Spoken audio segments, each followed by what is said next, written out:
Okay, welcome back to Demon of the Week, and this week we're going to look at Sorath. Welcome to my channel. You are entering the world of magic and mysticism with your host, Lee W. Johnson. Keep the lights on and help improve the channel by becoming a supporter for just $2.99 per month. Hit the join button. Okay then, Sorath. Let's get straight into Correspondences. Direction north, a Greek vowel iota. Shape hexagon. Plants and incenses. Frankincense, gold, quartz, sunstone, juniper, lavender, and colors yellow, gold, black, indigo, orange, and white. And planets would be Earth, Uranus, and the Sun. Okay, so Sorath is a figure in the pantheon of solar deities. However, alongside other solar gods such as Ra or Apollo, he is one of the lesser known spirits. The name Sorath is believed to be derived from the Hebrew term Sorath, which is associated with the number 666. Often linked to the biblical beast in the Book of Revelations.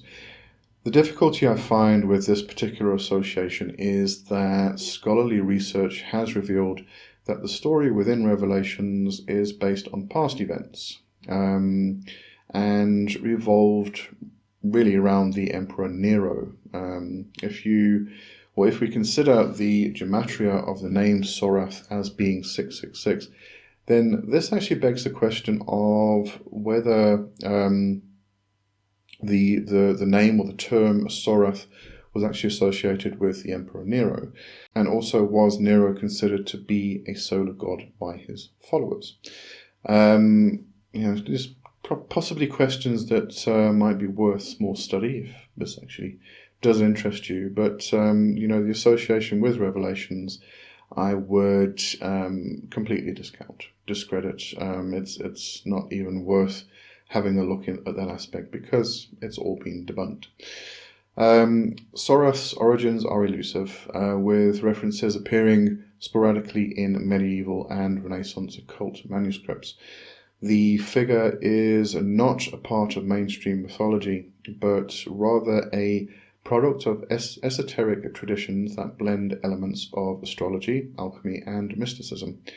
Some scholars suggest that Sorath represents a corrupted or inverted aspect of solar energy, embodying the darker, destructive potential of the sun, such as solar flares, droughts, and other natural calamities.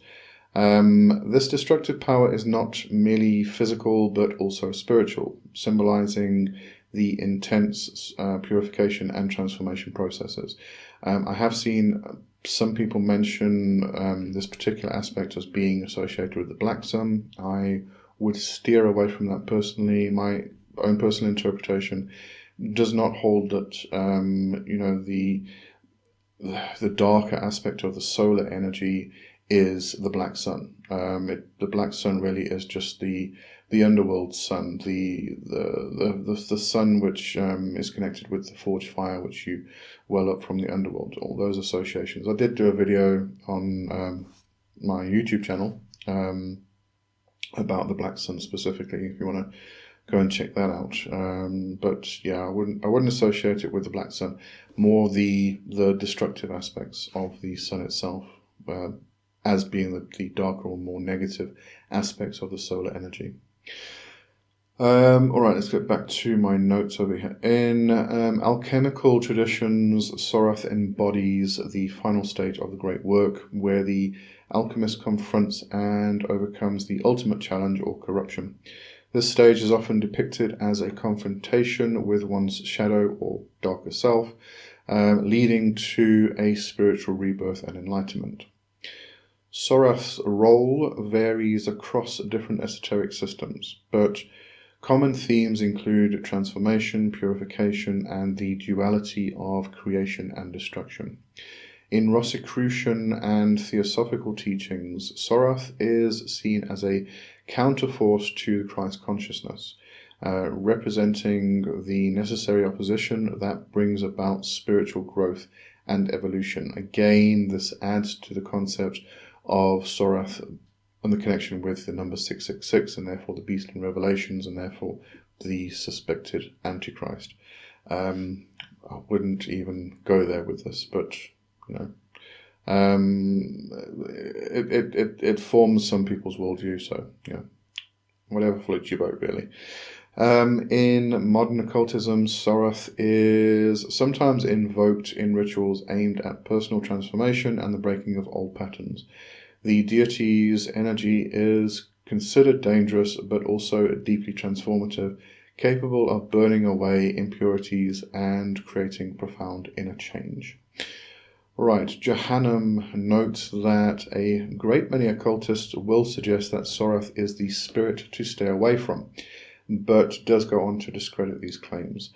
He also goes on to say Sorath is often worked with in pursuit of motivation and control over one's life.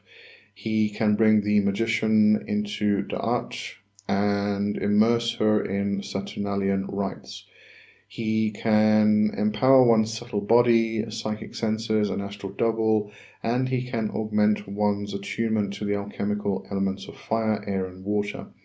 He can strengthen one's clairsentience and improve her ability to receive visions. The auspices of Sorath are useful in shielding, and he can help the magician astrally project to faraway regions of the acausal or spiritual planes. He's related to the atavisms of the cheetah, leopard, gecko, bear, and the black-maned lion. He'll uproot your life so you can build something new. That end quote from Jehannam.